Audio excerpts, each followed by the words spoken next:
Good evening to everyone listening tonight. Regardless of the time of day you hear this, let me ask you directly. Did you sleep soundly last night, or did you wake up in the middle of the night, tossing and turning, your thoughts swirling endlessly?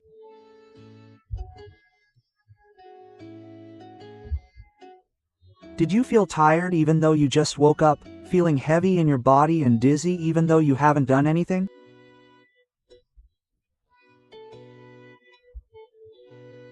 If you nod your head or feel like that, then this Dharma talk today is written specifically for you.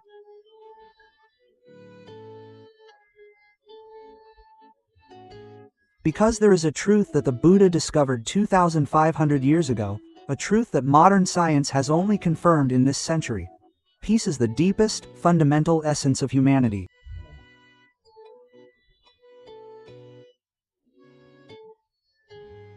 It's not medicine, not vitamins, not exercise, not supplements, but it is something that already exists within all of us from birth. We just don't know how to access it.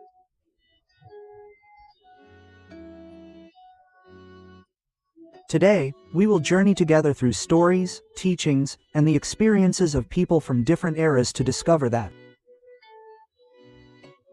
And if you haven't already subscribed to the Dharma Talks Through Stories channel, please subscribe now. Because we have good stories like this for you every week. Press the bell icon so you don't miss any episodes. There's a story about a man named Sand who hadn't slept for 7 years. He lived in Rajasakriya during the time of the Buddha.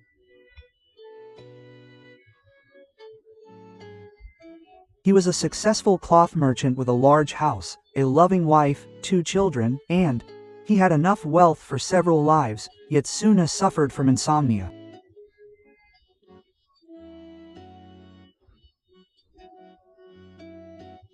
He hadn't slept for 7 years, ever since a business rival snatched his biggest client, since the day a huge debt piled up, and since the day he began to fear that everything he had built would collapse.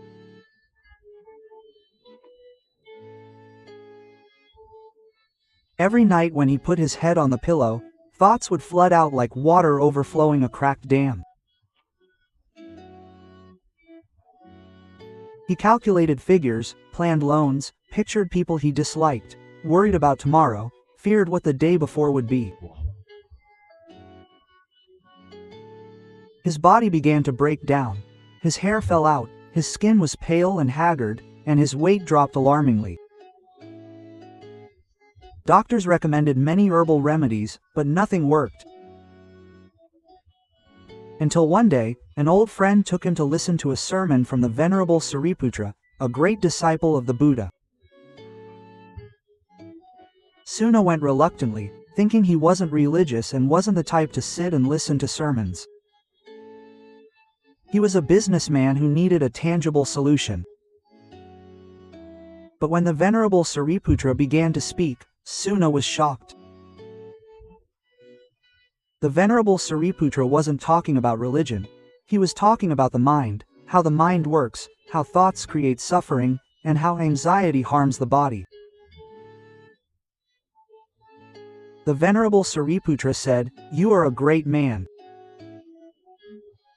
Your body isn't resting not because it needs rest, but because your mind refuses to let go. A turbulent mind, like a storm, will destroy your body." Like a ship battered by a storm all night, Sumana asked how to calm his mind. The answer he received that day changed his life forever. We will hear that answer in the next part, but first, let's understand why calmness is so important. The science of calmness, something the Buddha knew 2,500 years ago. The body can indeed repair itself, but there are conditions.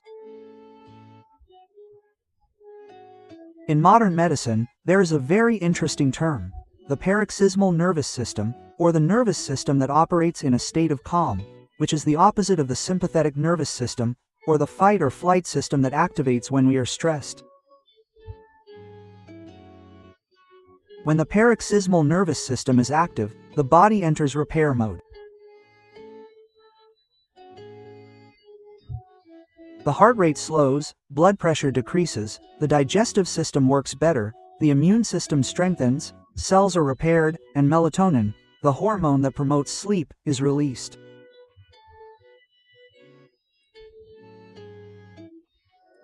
But this system can only function when the mind is calm.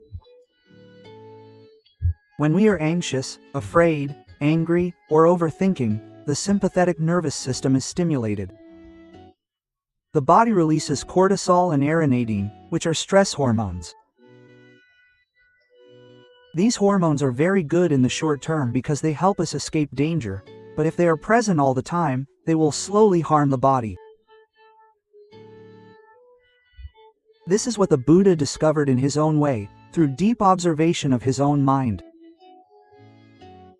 He called it calmness, or the calming of the body and mind, which the Buddha taught is a crucial factor in the process of liberation from suffering.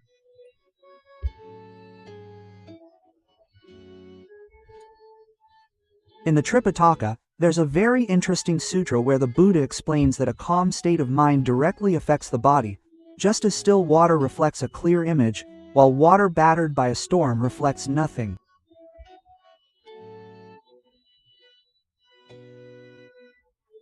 The mind is similar. When calm, it can function at its full potential, resulting in true rest for the body. Why do we sleep soundly but still feel tired? Many people say, I sleep 8 hours every night, but I'm still tired.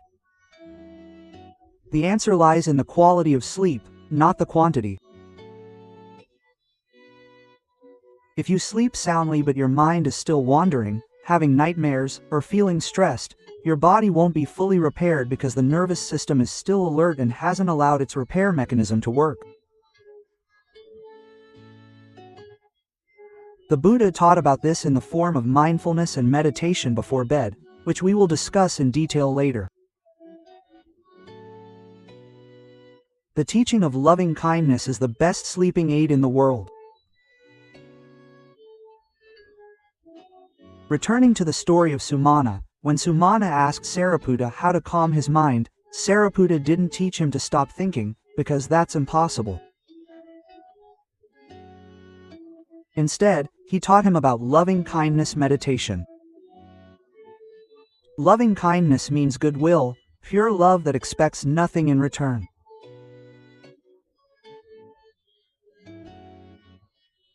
Sariputta told Sumana that every night before bed, he should extend loving kindness, starting with himself, saying, May I be happy, may I be free from suffering, may I have good health, then gradually extend it to loved ones, acquaintances, strangers, and even those who have hurt us. Sumana asked why he had to extend loving kindness to people he disliked. Sariputta replied that anger, hatred, and aversion reside in his own mind, not in theirs. When he lay down and thought of the face of the person he hated, he himself suffered, not them. Extending loving kindness to them isn't for them, but to liberate his own mind. Sumana listened and felt that what he heard was very true. He thought of his business competitor who had stolen his customers. Every time he thought of that person, he felt a tightness in his heart, a karmic ache. It was he who was suffering, not his competitor. That night, Sumana tried to follow Sariputta's teaching. He extended loving kindness to himself first, then to his wife, children, friends, and finally to his competitor. It felt difficult, unnatural, but he did it, and he was able to sleep. Not immediately, but he fell asleep much faster than usual and woke up feeling lighter in body and mind. He repeated this every night, and within a month, his life began to change. How does loving kindness work on the brain? Neuroscientists have studied the effects of loving-kindness meditation on the brain.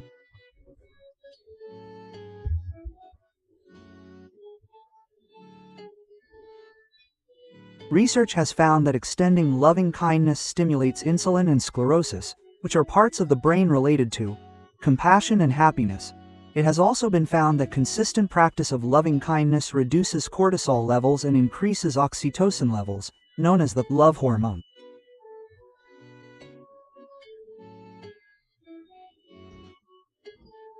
It also increases the activity of the vagus neural tube, a nerve agent that affects the brain and various organs in the body and plays a crucial role in activating repair mode. Simply put, when we practice loving kindness, the body automatically enters a resting and repairing mode. The Buddha knew this 2,500 years ago. Science only confirmed it in this century. The Buddhist scriptures, Tripitaka, contain several teachings on rest and sleep. One particularly interesting one is the Kema Sutta, where the Buddha explains that a person with a calm mind sleeps peacefully, wakes up happily, and does not have nightmares.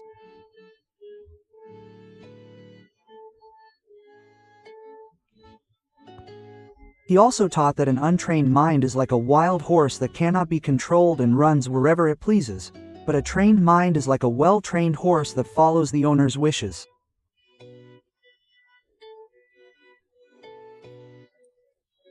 This is the essence. Good sleep does not come from forcing oneself to sleep, but from training the mind. The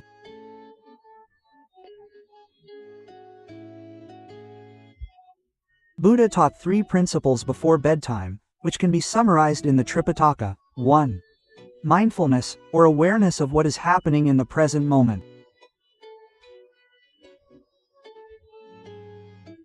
Before sleeping, observe. Observe your own breath without forcing or changing it. Simply be aware of your inhalation and exhalation, long inhalation, long exhalation. When your mind wanders, gently bring it back to your breath. Don't be angry with yourself or blame yourself. Just return to the second point, loving kindness, metta, as mentioned earlier. Extend goodwill starting with yourself and then expanding to all beings. The third point is equanimity, upekkha, which is a higher level than the first 2. It means placing the mind in a state of neither pulling, pushing, nor clinging, like watching clouds drift by in the sky. We see the clouds, but we are not the clouds. We see thoughts, but we are not the thoughts. When you practice these 3 points consistently, sleeping will become a completely different experience. The story of Magadhana's struggle with drowsiness during practice. Even the greatest disciples had to battle drowsiness.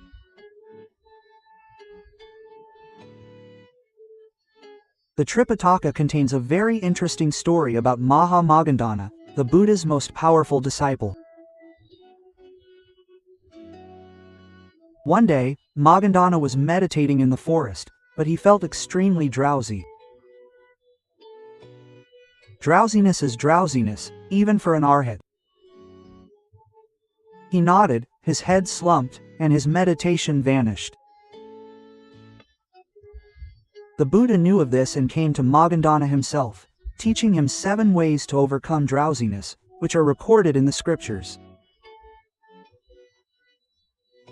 The Nangat Nikaya describes 7 methods for waking up when thoughts cause drowsiness. 1. Ignore or disregard those thoughts. 2. If the first method fails, reflect on the Dharma. Teachings you have heard. 3. If still not improved, chant aloud.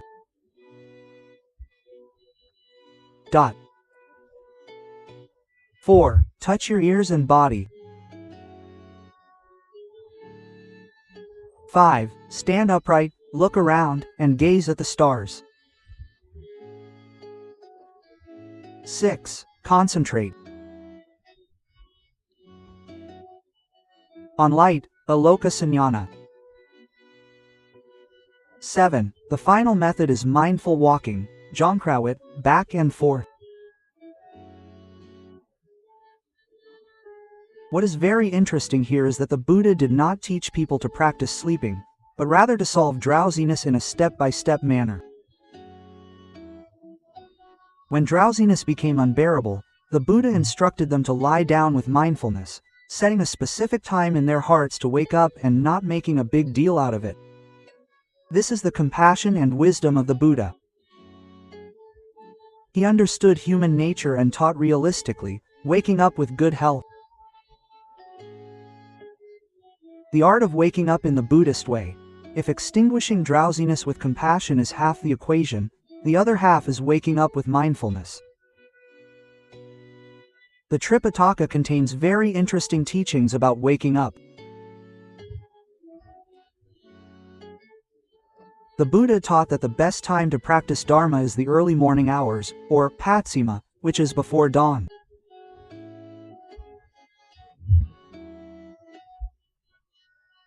He taught this for several reasons. 1. The mind that has just woken from sleep is usually brighter and clearer than during the day when it has experienced and thought much. 2. The environment at dawn is usually quiet and suitable for practice. 3. Starting the day with a calm mind will affect the quality of the entire day. The Buddha's morning rituals. Although we don't have direct records of every step of the Buddha's morning routine, from the Tripitaka and various commentaries, we can summarize how he practiced.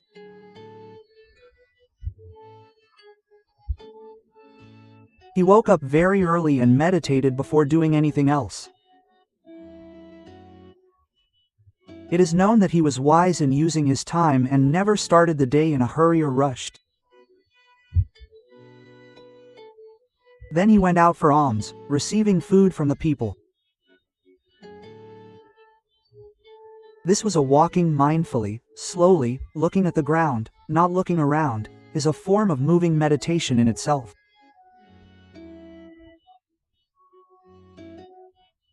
Eating mindfully, not rushing or haphazardly, feeling the taste of the food, feeling the chewing, feeling the spitting out. Starting the day this way, let the day unfold in various directions of peace and mindfulness. A modern Buddhist way of waking up. We don't need to wake up at 4 a.m. or go on alms rounds, but we can adapt the principles. First, when you wake up, don't immediately grab your phone. Lie still for 2 to 3 minutes, just acknowledging that you are awake.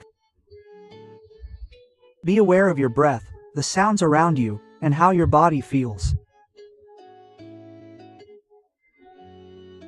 Second, set an intention for the day. First, have a short thought. Today we will fully focus on what is in front of us, without worrying about what hasn't happened yet, and without regretting what has already passed. Third, briefly practice loving kindness before getting out of bed. Just think to yourself, may I be happy, may the people I love be happy, may everyone be happy. It only takes half a minute, but the results will be clearly visible. The story of Anathapindika, the wealthy merchant. Wealth could not buy restful sleep.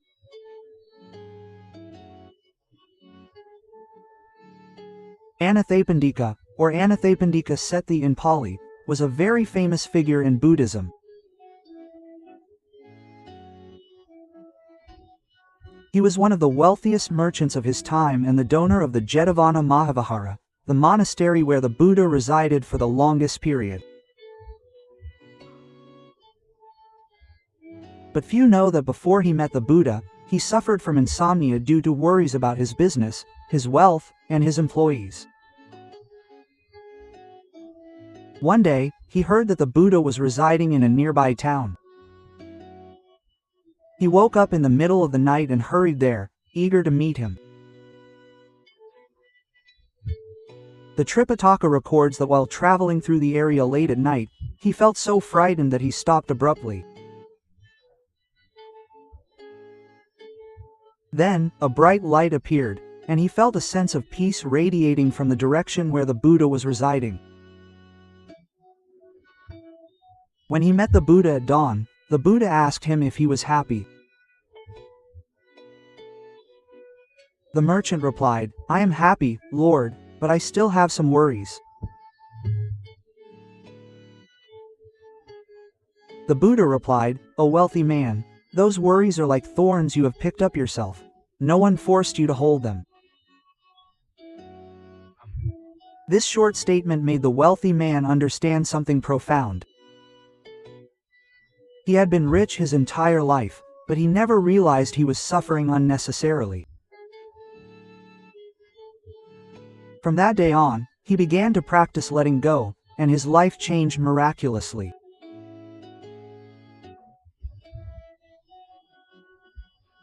What we learn from the story of the wealthy man is that wealth, success, and financial security cannot buy peace, because peace is not something external, it is internal.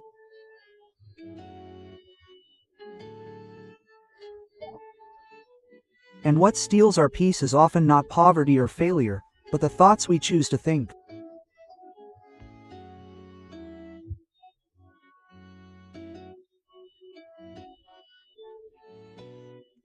Anapanasati, the practice of mindfulness through breathing for sleep. The Buddha taught many forms of meditation, but one of the most frequently taught and suitable for ordinary people is anapanasati, which means being mindful of the breath as it enters and leaves.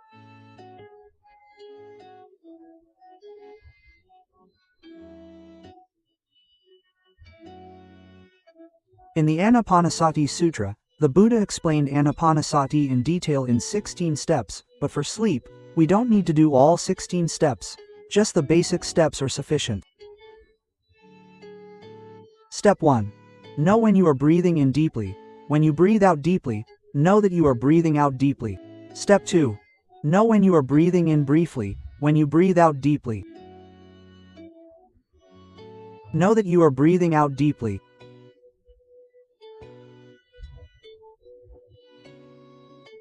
Step 3. Feel the breath as it enters and as it exits.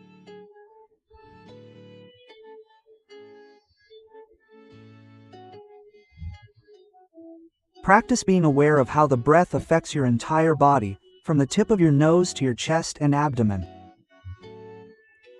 Step 4. Calm the body. Train yourself to gradually calm your breath, making it gentler and softer. When practicing these 4 steps in bed, many people will fall asleep before even reaching step 4 because their minds have already calmed down with the breath. Additional body scanning technique.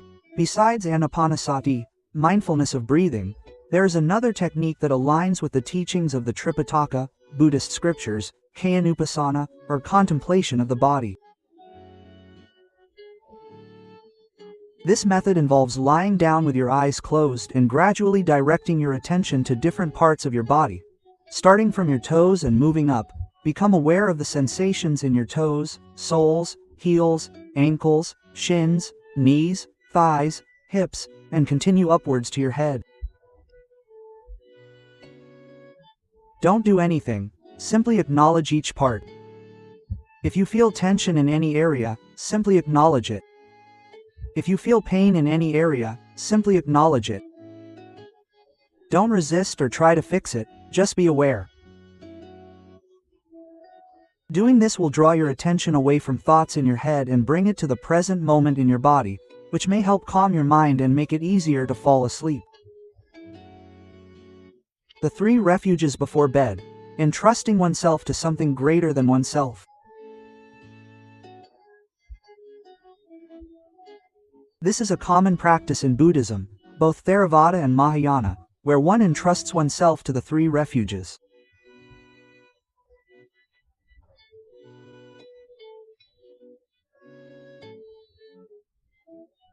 Buddham Saranam Gacchami, Dhammam Saranam Gacchami, Sangham Saranam Gacchami, which translates to, I take refuge in the Buddha, I take refuge in the Dhamma, I take refuge in the Sangha.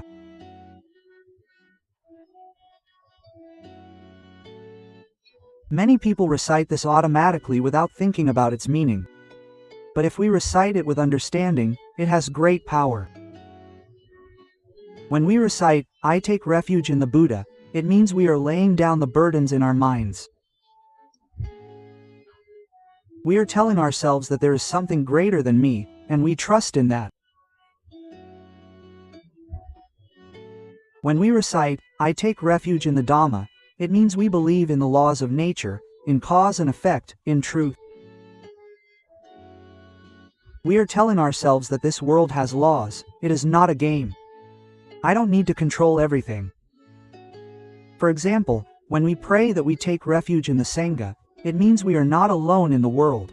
There are many other people traveling the same path. Having refuge makes the mind feel secure, and a mind that feels secure can rest easier than a mind that feels it has to struggle alone. The middle way, Mammapatipada, is a way to good health.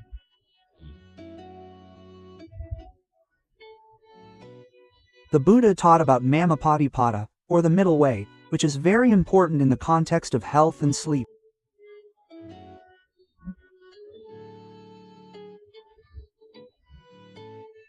Before he attained enlightenment, he experimented with two extremes, one being extravagance and luxury, enjoying every comfort, and the other being self-torture, fasting, and torturing the body. Neither extreme was viable. Leading to enlightenment, the Buddha discovered the middle path. In matters of health, this means taking proper care of the body, not being excessively extravagant, and not suffering excessively.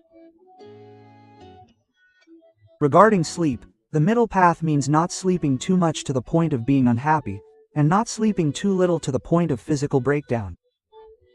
It means not eating too much before bed, not starving oneself, and not staying up late watching screens, but not torturing oneself if necessary for work. This balance in food, exercise, sleep, work, and rest is the foundation of true health.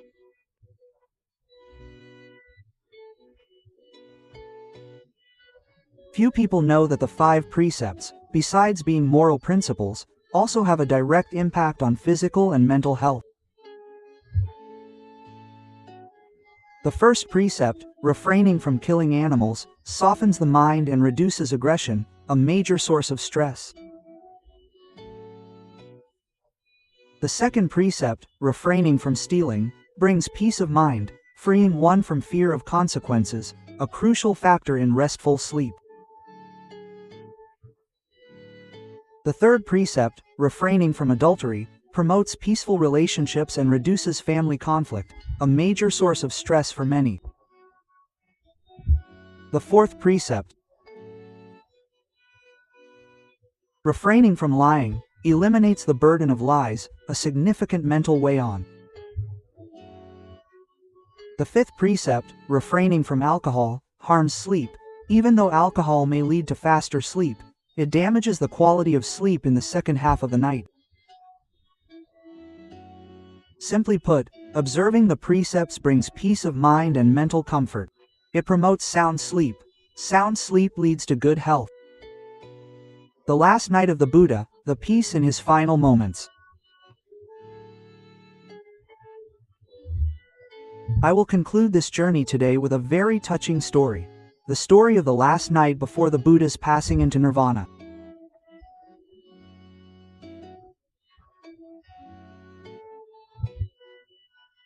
The Mahaparinibbana Sutra records in detail that on the night the Buddha knew it was his last, he informed Ananda, his close attendant.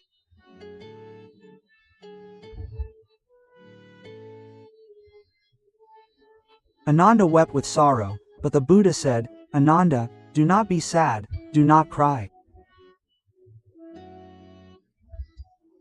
Did I not tell you that what you love must be lost, what you like must change, and everything that arises must eventually pass into sleep?" Quote.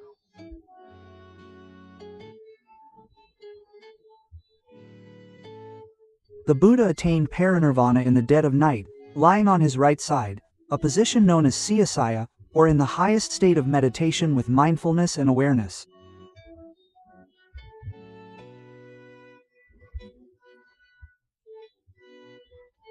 His final teaching before his passing was, "All things are impermanent. Therefore, strive to achieve your own benefit and the benefit of others with diligence."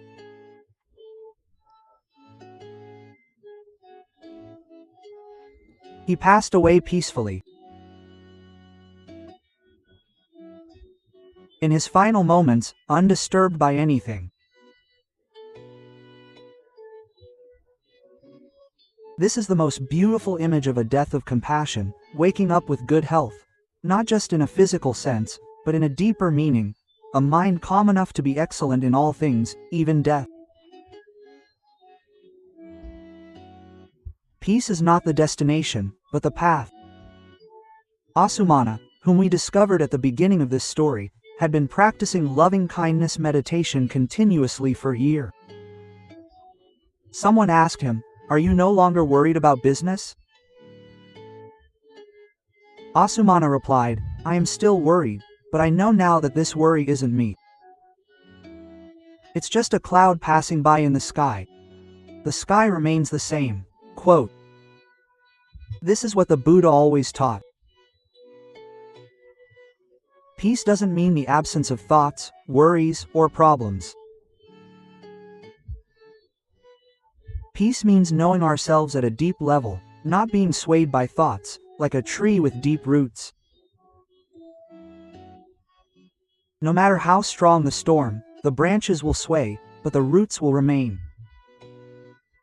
That peace is our root.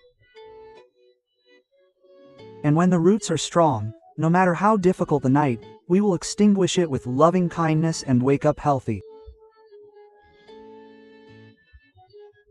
If this Dharma talk today has been helpful to you in any way, please follow our channel for more Dharma stories.